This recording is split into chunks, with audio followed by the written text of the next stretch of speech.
Ja sam pre 2 minuta pravio adrese za ostavljanje pasa, kolega se javio, naravno znate, i odmah je pogrešno zapisao i nije hteo da mi ponove.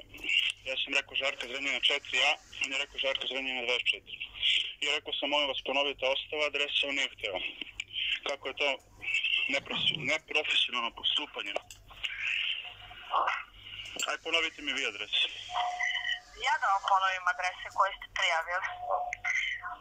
To ja ne radim ovde, javila sam se na telefon, pomaže kolegi, ali ne možemo da vam ponovimo te adrese. Kolege će u 2 sata izaći na adrese. Samo malo, ovako da se... Pravit ćemo Žarka Zrenjanina 4A. Da se mi razumemo, ko što se kaže.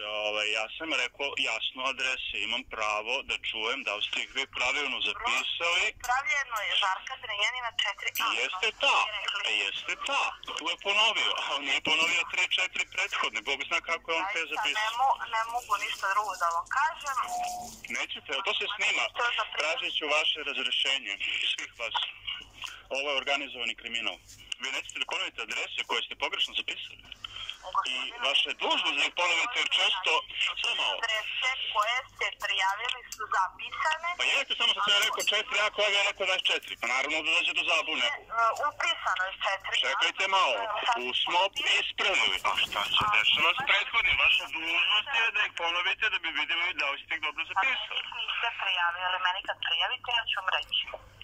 Ja ću ovo kolegu prijaviti, pa ćemo vidjeti. Ima se u KPS.